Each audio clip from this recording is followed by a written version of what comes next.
The sky above Earth was no longer blue. It had been swallowed by a sea of metallic gray, dotted with ominous shapes that loomed like storm clouds but never moved. The air smelled strange, burnt and metallic, and carried an eerie silence that pressed down on everyone below. People whispered about the end of the world, though they tried not to say it out loud. They didn't want to believe it, even as their cities crumbled around them. Daniel Harper stood at the edge of his backyard, staring up at the alien ships hovering silently over what used to be Cleveland. His hands were shoved deep into the pockets of his jacket, but he couldn't stop shivering. It wasn't cold, not really, but every fiber of his being felt frozen. He couldn't tear his eyes away from those massive vessels. They weren't just big, they were monstrous. Each one looked like a floating mountain made of steel and glass, bristling with weapons that glowed faintly in the dim light. Behind him, the sound of hurried footsteps broke the quiet. "Daniel!" a voice called sharply. He turned to see Claire, Bennett jogging toward him. She carried a duffel bag slung over her shoulder, and her face was streaked with dirt. Her blonde hair stuck out messily under a baseball cap she'd pulled low over her forehead. She looked exhausted but determined. "You shouldn't be standing out here," she said when she reached him. "We need to get moving." "I know," Daniel replied, his voice barely above a whisper. He glanced back at the house behind them.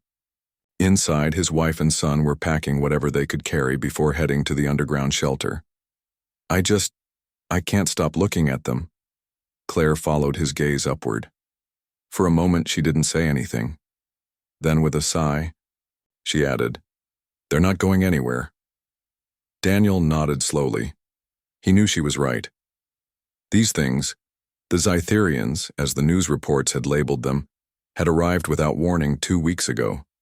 At first, people thought it might be some kind of misunderstanding or even a scientific discovery. Maybe these aliens wanted to communicate, explore, or trade. But within hours, it became clear that none of that mattered. The Zytherians didn't come to talk. They came to conquer. Their ships fired beams of energy so powerful they could level entire neighborhoods in seconds. Fighter jets scrambled to fight back only to be obliterated in midair. Tanks rolled out onto battlefields only to be crushed like toys. Every attempt humanity made to resist ended in failure. Governments fell apart. Cities burned.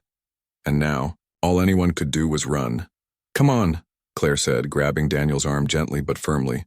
"Your family is waiting." Reluctantly, Daniel tore his eyes away from the sky and followed her back inside. The house was chaotic. Boxes were scattered everywhere, half filled with clothes, canned food, and other essentials. In the living room, his wife, Melissa, was trying to calm their 7-year-old son, Jake, who clutched a stuffed dinosaur tightly to his chest.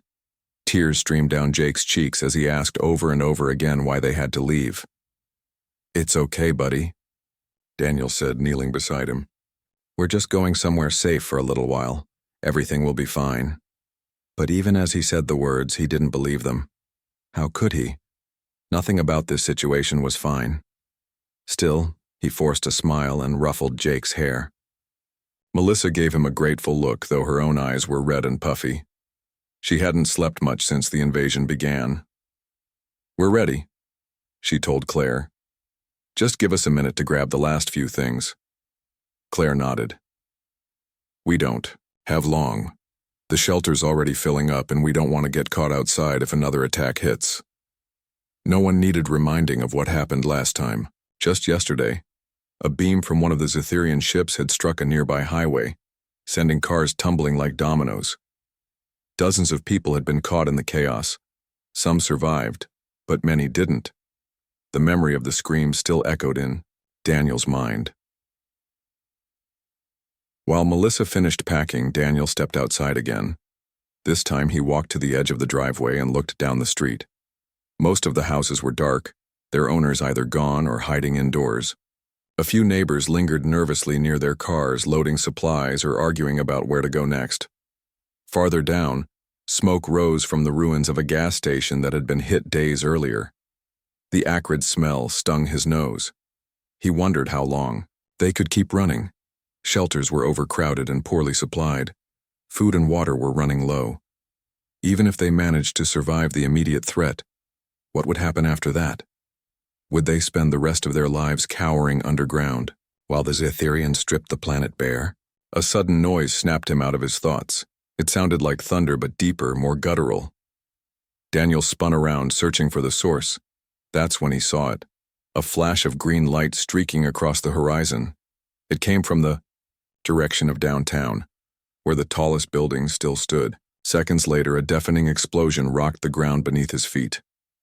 "Oh no," he muttered, heart racing. Another attack. Back inside, Claire shouted, "We have to go now!" Melissa rushed out holding Jake's hand, both of them carrying backpacks stuffed with supplies. Together, the four of them piled into Claire's truck. The engine roared to life, and she slammed her foot on the gas pedal, speeding away from the house just as another blast shook the neighborhood behind them. They drove. Daniel kept glancing in the rearview mirror. The flames rising from the city painted the sky orange and red, casting long shadows across the empty roads. Jake whimpered softly in the back seat, clutching his dinosaur tighter than ever. Melissa wrapped an arm around him, murmuring soothing words that probably didn't mean much anymore. Finally, after what felt like hours, they reached the outskirts of town. The entrance to the shelter was hidden beneath an old factory, its rusted gates guarded by a handful of volunteers armed with rifles. One of them waved them through, and Claire parked the truck in a makeshift lot filled with other vehicles. Everyone climbed out quickly, eager to get underground. Inside, the shelter was cramped and damp, lit only by flickering fluorescent lights. Rows of cots lined the walls, occupied by frightened families huddled together. The air was thick with the smells of sweat and fear. Children cried, adults argued, and somewhere in the distance a baby wailed endlessly. "This way," Claire said, leading them to a corner where a group of people sat quietly.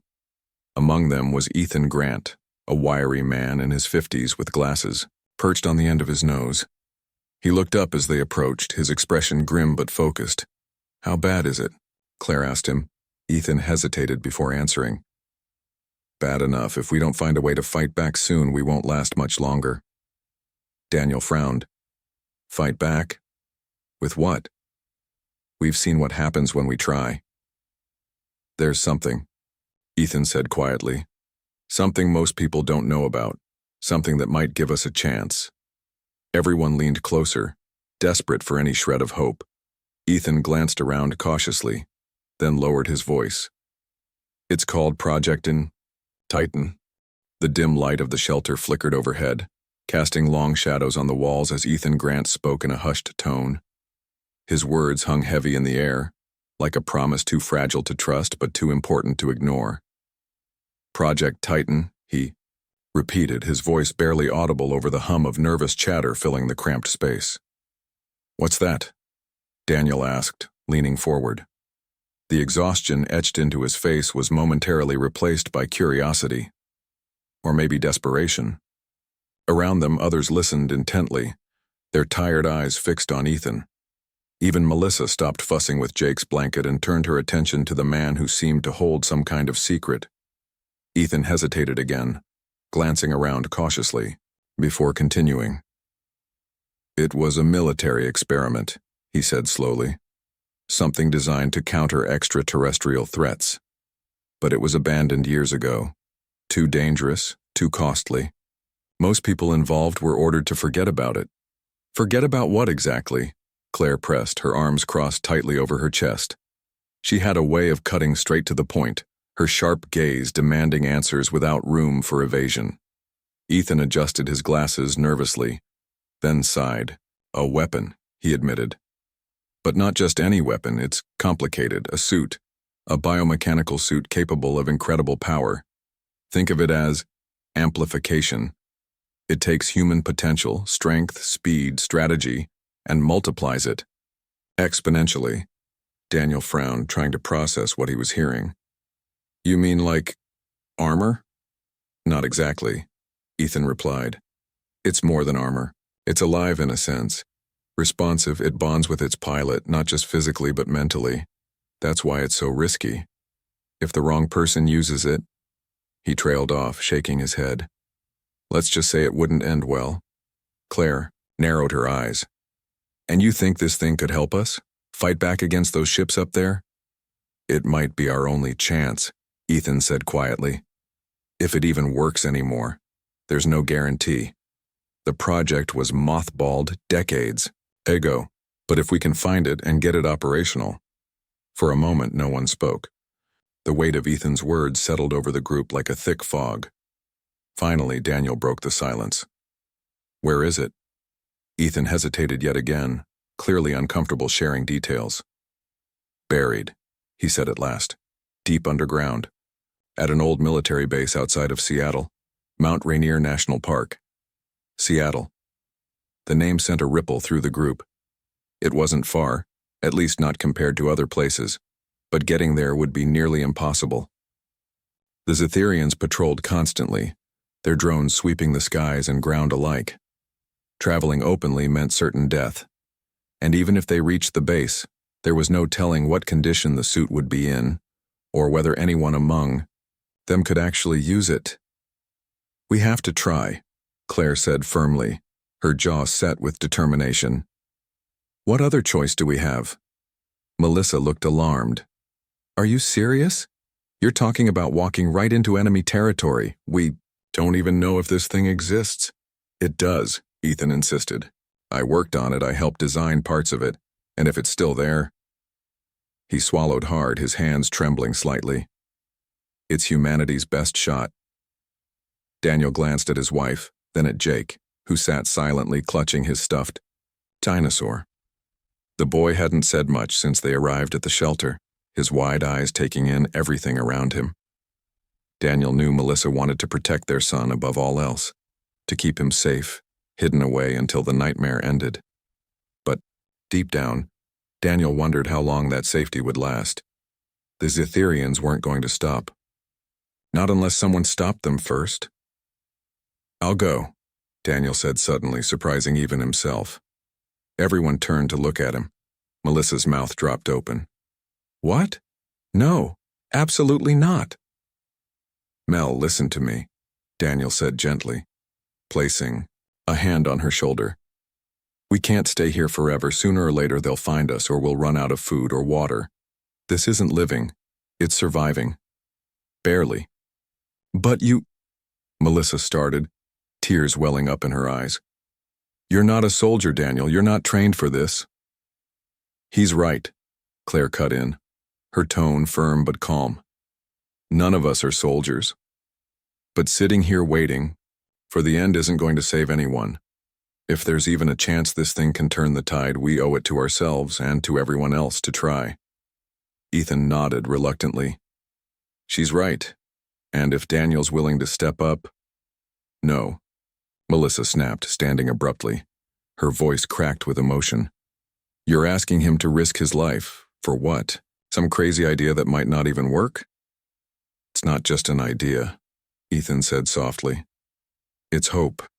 Something we haven't had in a long time. Melissa stared at him, tears streaming down her face. Then she looked at Daniel, her expression torn between anger and fear. Fine, she whispered bitterly. Go. Be a hero. But don't expect me to sit here and pretend everything's going to be okay. Before anyone could respond, she stormed off toward the corner where Jake sat, pulling him close and whispering something in his ear. Daniel watched them, guilt twisting in his stomach. He hated seeing her hurt, but he couldn't shake the feeling that this was something he had to do. Later that night, after most of the shelter had fallen silent, Daniel found Claire sitting alone near the entrance, staring out into the darkness. She glanced up as he approached, her face illuminated faintly by the glow of a flashlight. You sure about this? She asked without preamble. Daniel hesitated, then nodded. Yeah, I think so. I mean, I don't really have a choice, do I? Claire studied him for a moment, her piercing blue eyes searching his face. You're braver than you think, she said finally. Most people wouldn't even consider stepping up like this. I'm not brave, Daniel muttered, rubbing the back of his neck. I'm scared out of my mind, but what else am I supposed to do? Let everyone die while I hide? Claire smiled faintly. That's exactly what makes you brave. They sat in silence for a while, listening to the distant echoes of sobbing children and restless murmurs from the crowd. Eventually, Claire spoke again. We leave at dawn. Pack light, just essentials. Food, water, weapons if you've got them. We'll need to move fast. Daniel nodded. Got it. As he walked back to where Melissa and Jake were sleeping, he felt a strange mix of dread and resolve settling over him. Tomorrow everything would change. Whether for better or worse, he didn't know. All he knew was that he couldn't stand by and do nothing, not when there was still a chance to fight. The next morning came too quickly. The group gathered near the truck, each carrying a small backpack filled with supplies. Melissa avoided, looking at Daniel, her arms wrapped protectively around Jake. When it was time to say goodbye, she pulled him aside, her voice barely audible. Promise me you'll come back, she said, her eyes red and swollen. I promise, Daniel replied, though he wasn't sure he believed it himself. With a final hug, he climbed into the truck beside Claire. Ethan sat in the back seat, clutching a map marked with scribbled notes and coordinates. As they drove away from the shelter, Daniel looked back one last time. Melissa stood there with Jake, watching them disappear into the horizon. Ahead lay uncertainty and danger, but also, perhaps, salvation. The road stretched endlessly before them, a ribbon of cracked asphalt cutting through desolate landscapes. The truck bounced and rattled over potholes as Claire gripped the steering wheel tightly, her knuckles white from tension. Beside her, Daniel stared out the window, his mind racing with thoughts he couldn't quite untangle. Behind them, Ethan sat hunched over his map, occasionally pointing to landmarks or murmuring directions under his breath. The air inside the vehicle was thick with unease, broken only by the hum of the engine and the occasional distant rumble of alien activity. Hours passed without incident. Too many hours. The silence outside felt unnatural, like the world itself was holding its breath. Every tree, every abandoned car, every shadow seemed to whisper warnings of danger lurking just beyond sight. They had seen what the Zetherians were capable of, entire towns reduced to rubble, families torn apart in seconds, and the thought of encountering even one patrol made Daniel's stomach churn. Do you think they know we're coming? Daniel asked finally, breaking the oppressive quiet. Claire glanced at him briefly before returning her focus to the road. Probably not, she said. If they did, we'd already be dead. Her words offered little comfort, but Daniel nodded anyway. He wanted to believe her, that their journey could remain unnoticed, but doubt gnawed at him relentlessly. These aliens weren't just advanced, they were methodical, calculating. If Project Titan really existed, wouldn't they have found it by now, or destroyed it? Ethan leaned forward, resting his elbows on the seat between them. It's possible they don't know about it, he said thoughtfully. Project Titan wasn't widely known, even within the military. Most records were classified, and after it was shut down, well, let's just say it became a ghost story more than anything else. A ghost story? Daniel echoed, raising an eyebrow. That doesn't exactly inspire confidence. It means it might still be intact, Claire interjected sharply. And that's all that matters right now. Daniel fell silent again, letting the rhythm of the tires against the pavement lull him into a restless kind of calm. Outside, the scenery shifted subtly, from rolling farmland to dense forests, the trees growing taller and closer together until they formed a canopy overhead. The sunlight filtered through in patches, creating moving patterns on the ground below. It almost looked peaceful, if you ignored the faint metallic haze lingering in the air. By late afternoon, they reached the outskirts of Seattle. The city loomed ahead, skeletal skyscrapers jutting into the sky like broken teeth. Smoke curled lazily from some of the buildings, remnants of earlier attacks. Claire slowed the truck as they approached, scanning the streets cautiously for signs of movement. So far, the area appeared deserted, but appearances could be deceiving. We need to stay off the main roads, Ethan advised, tapping the map with his finger. There's an old access route here that leads directly to the base. It's overgrown, but passable. Claire nodded and turned onto a narrow dirt path that wound its way through the woods. The change in terrain forced her to drive slower, the truck groaning as it navigated roots and rocks. Branches scraped against the sides, leaving long scratches in the paint. Daniel winced at the noise, glancing nervously toward the rearview mirror. Every snap of a twig sounded like footsteps. Every rustle of leaves felt like someone or something watching. After what felt like an eternity, the path opened up into a clearing. In the center stood the ruins of an abandoned military base, its gates twisted and rusted from years of neglect. A faded sign hung crookedly above the entrance, reading "Restricted Area" in peeling letters. Beyond it, rows of crumbling barracks stretched out, their windows shattered and walls covered in ivy. "This is it," Ethan said quietly, his voice tinged with awe. Mount Rainier Base. Claire parked the truck behind a cluster of trees, ensuring it was hidden from view. They climbed out cautiously, weapons drawn and senses on high alert.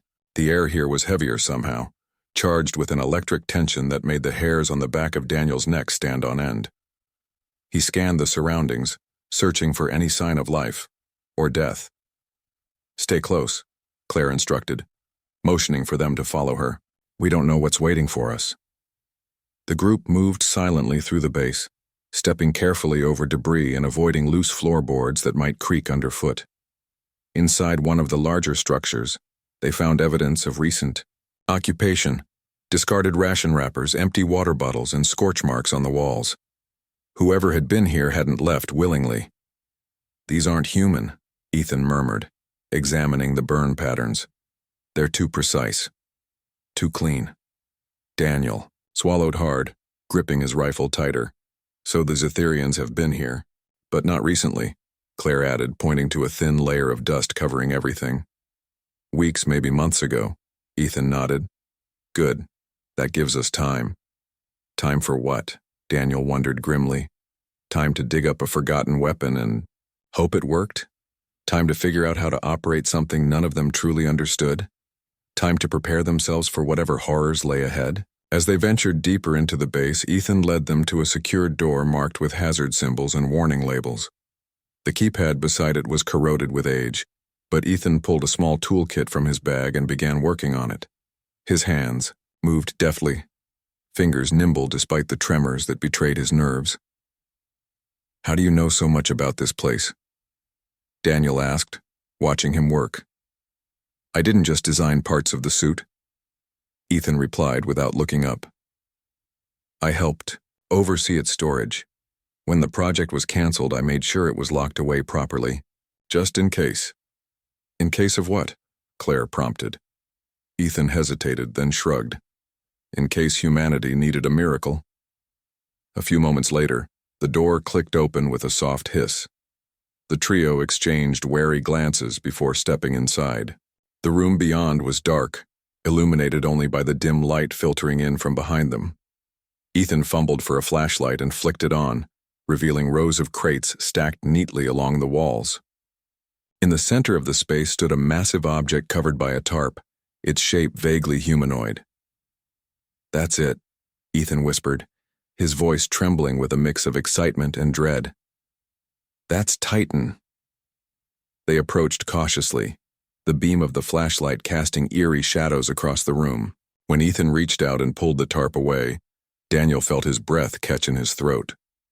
Beneath the fabric was a towering suit of armor, or rather, a machine unlike anything he'd ever seen. It gleamed faintly in the light, its metallic surface etched with intricate circuits that pulsed faintly as if alive. Its limbs were sleek yet imposing, built for both agility and raw power. A visor-like panel dominated the helmet, glowing softly with an inner light. "It's beautiful," Daniel murmured, unable to tear his eyes away. "And terrifying," Claire added, her tone sharp but tinged with wonder. "How does it work?" Ethan stepped closer, running his hand reverently over the chest plate. "It's designed to sync with the pilot's nervous system. Once activated, it amplifies physical abilities, strength, speed, reflexes, but also mental ones. Strategy, perception, reaction time.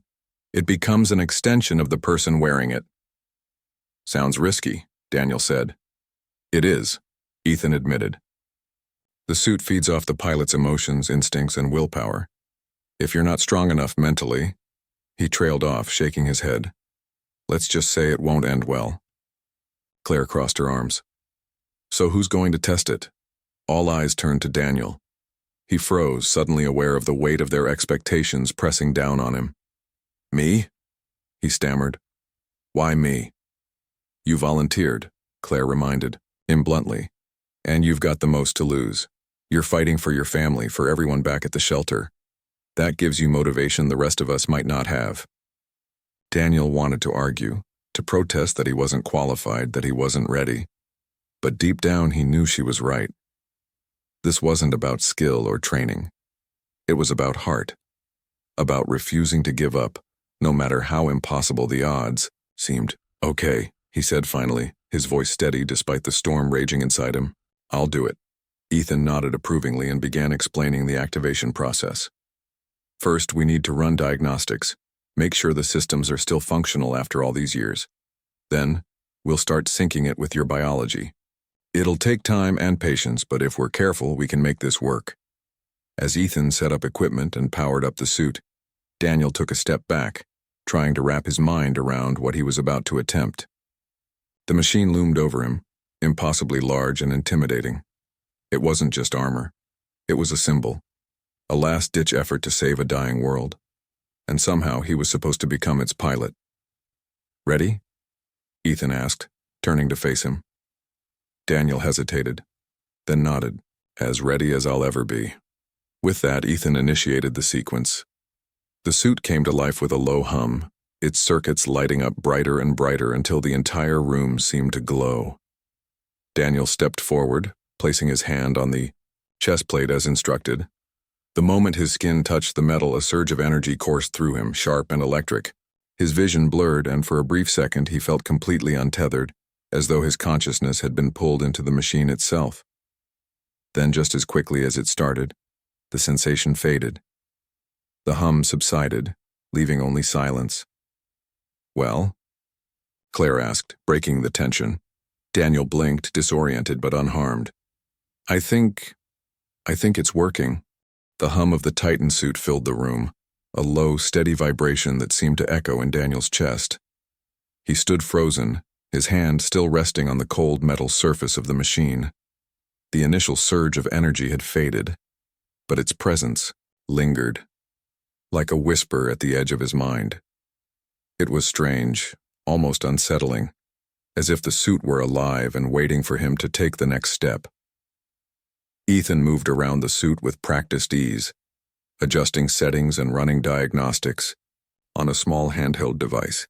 His movements were quick but deliberate, his brow furrowed in concentration. The connection is stable, he muttered, glancing up at Daniel. But we'll need to test it properly before you can use it in combat. What does that mean? Claire asked, leaning against the wall with her arms crossed. Her sharp gaze never left the suit, as though she expected it to spring to life at any moment.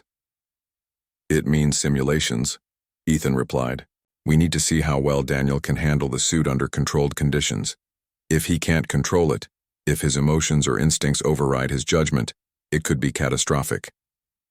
Daniel swallowed hard. The weight of what they were, asking him to do, pressed down on him like a physical force.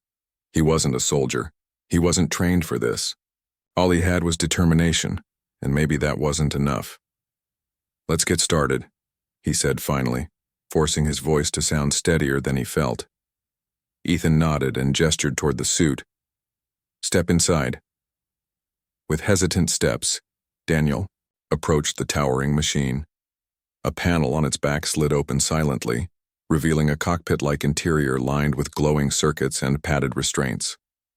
It looked both futuristic and alien, something out of a dream or a nightmare.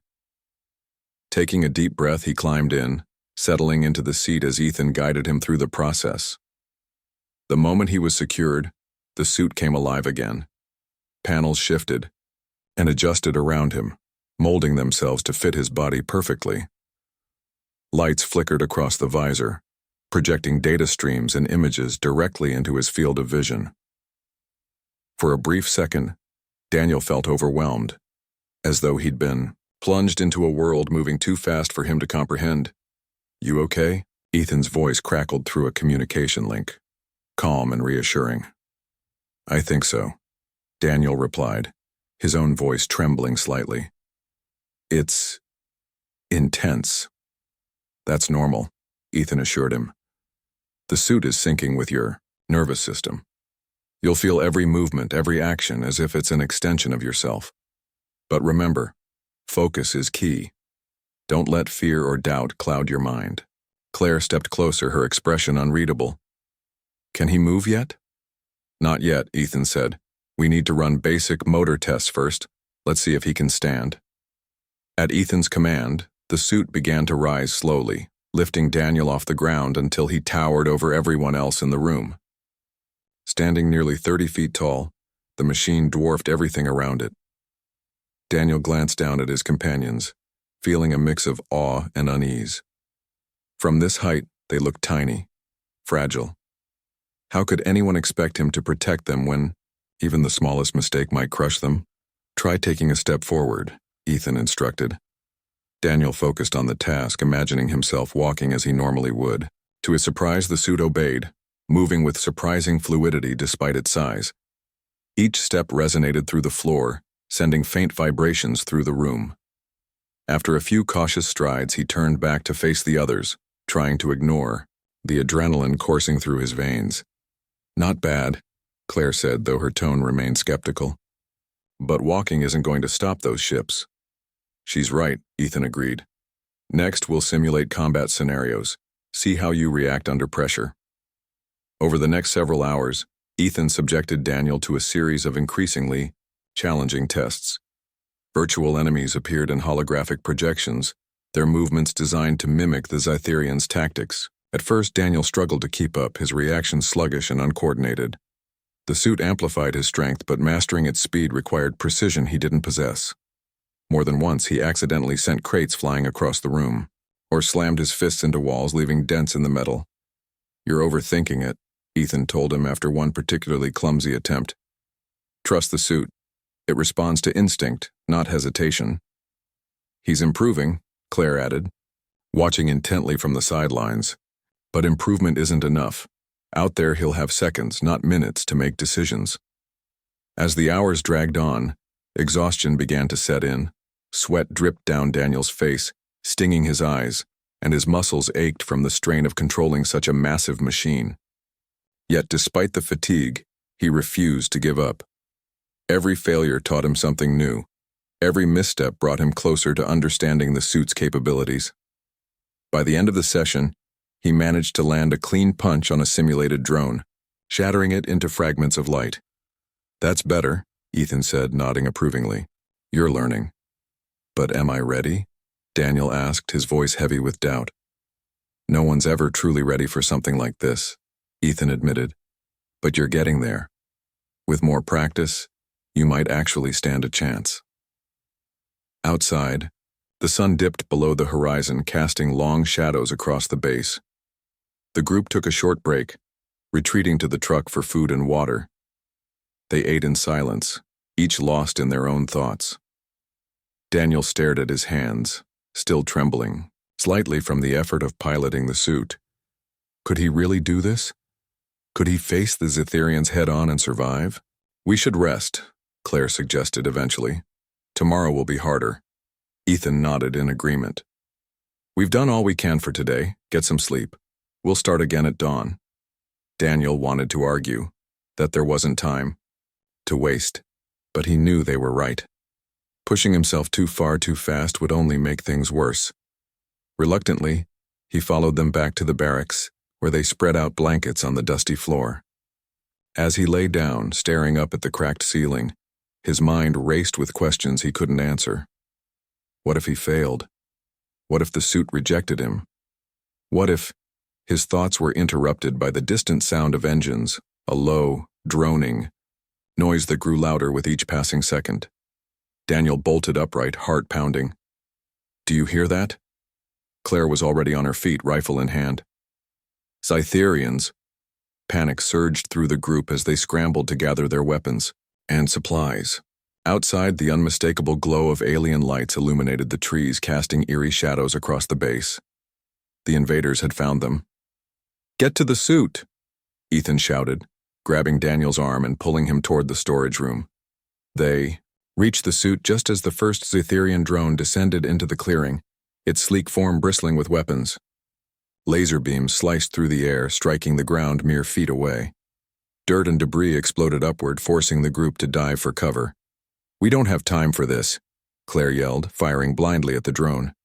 Her shots ricocheted harmlessly off its armored surface. "Get in," Ethan ordered, shoving Daniel toward the cockpit. Without hesitation, Daniel climbed into the suit, his movements frantic but determined. Once secured, he activated the systems, feeling the familiar rush of energy flood through him. The visor lit up, displaying real-time data about the enemy's position and trajectory. "Now what?" he asked, his voice shaking. "Fight," Ethan replied simply. Taking a deep breath, Daniel rose to his full height, the Titan suit towering above the chaos. The drone turned its attention to him, targeting systems locking onto his massive frame. Before it could fire, Daniel lunged forward, swiping at it with a massive fist. The impact sent the drone spiraling backward, crashing into the ground with a deafening explosion. More drones appeared, descending from the sky like vultures circling prey. Daniel swung wildly at first, his movements clumsy but effective. One by one, the machines fell, their wreckage scattering across the base. But for every drone he destroyed, two more seemed to take its place. "This isn't working," Claire shouted, ducking behind a pile of rubble as laser fire rained down around her. "He needs to adapt," Ethan yelled back. "Daniel, listen to me. Use the environment. Trap them." Daniel hesitated, then scanned the area. Nearby, a cluster of fuel barrels caught his eye. An idea formed in his mind, a risky one, but it might buy them time.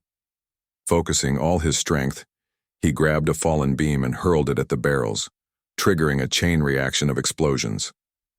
Flames engulfed the drones, forcing them to retreat temporarily. For a brief moment, the battlefield fell silent. Smoke billowed into the air, obscuring everything in sight. Daniel slumped against the controls, his body trembling with exhaustion. He'd survived his first real fight, but he knew it wouldn't be his last. "We need to move," Claire said, urgently, appearing beside him. "They'll regroup and come back stronger." Daniel nodded, climbing out of the suit. Together, the group gathered what little they could carry and fled into the woods, disappearing into the darkness. Behind them, the ruins of the base burned brightly, a beacon of both hope and destruction. As they ran, Daniel glanced over his shoulder at the blazing inferno. The Titan suit had given them a fighting chance, but at what cost?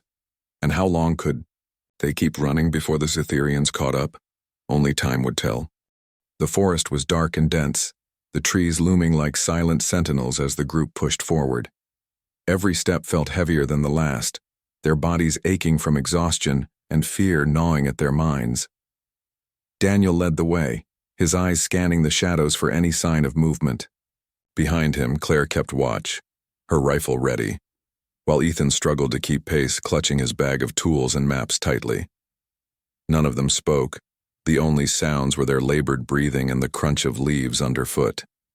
They had been running for hours, putting as much distance between themselves and the burning base as possible. The explosions had bought them time, but none of them believed it would last long. The Scytherians were relentless, methodical in their pursuit. Sooner or later, they would track the group down. "We can't keep going like this," Ethan panted, stopping abruptly to catch his breath. His face was pale, sweat dripping from his brow despite the chill in the air. "We need to find shelter, rest, regroup." "And risk getting caught?" Claire snapped, her voice sharp with frustration. "Every second we stop gives them more time to find us." "She's right," Daniel said quietly, glancing back at Ethan. "But if we don't rest soon, we won't be able to fight when they do catch up." Claire hesitated, then nodded reluctantly. "Fine, but not here. We need somewhere safer." They continued moving, searching for anything that might offer cover. A cave, an abandoned building, anything. After another hour of trudging through the woods, they stumbled upon an old hunting cabin, tucked deep within the trees. It was small and weathered, its wooden walls sagging with age, but it provided some semblance of protection. A quick search confirmed it was empty, though the musty smell suggested animals had taken refuge there recently. "This will have to do," Claire said, lowering her rifle and stepping inside. She checked the windows and doors, ensuring they could barricade themselves in if needed. Daniel helped Ethan settle onto a rickety chair near the fireplace, which was cold and filled with ash. "You okay?" he asked, noticing how pale the older man looked. "I'll be fine," Ethan muttered, though his trembling hands told a different story. "Just give me a minute."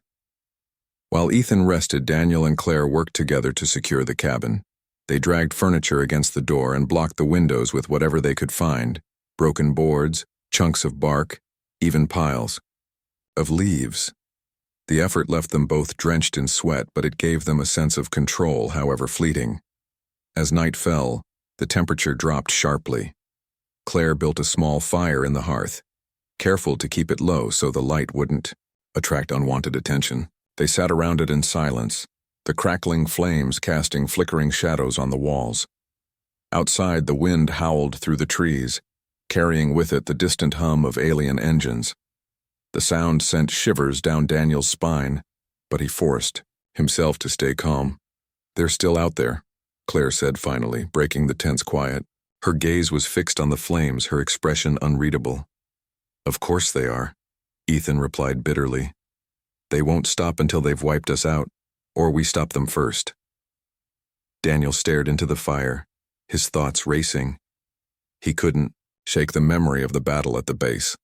The sheer chaos, the overwhelming odds, the lives lost before they even reached safety. How many more people would die before this nightmare ended? And what if he wasn't strong enough to make a difference? "You did good back there," Claire said suddenly, interrupting his spiraling thoughts. She glanced at him, her blue eyes piercing in the dim light. "You saved us." "I got lucky," Daniel muttered, shaking his head. "If those barrels hadn't been there—" "It doesn't matter how it happened," Claire interrupted firmly. "What matters is that you acted. You made a choice, and it worked." Ethan nodded in agreement. "She's right. Piloting the Titan isn't just about strength or skill. It's about making decisions under pressure, about trusting yourself. You proved today that you're capable of that." Daniel wanted to believe them, but doubt lingered in the back of his mind like a shadow he couldn't shake. Capable or not, one victory didn't mean much in the grand scheme of things. The Zetherians were still out there, stronger and better equipped than humanity could ever hope to be. One suit, even one as powerful as Titan, wasn't enough to turn the tide. But maybe it didn't have to be. Maybe it was just a start. As the night wore on, exhaustion began to take its toll. Ethan drifted off to sleep, his head slumped against the back of the chair. Claire leaned against the wall, her rifle resting across her lap, her eyes half closed but alert.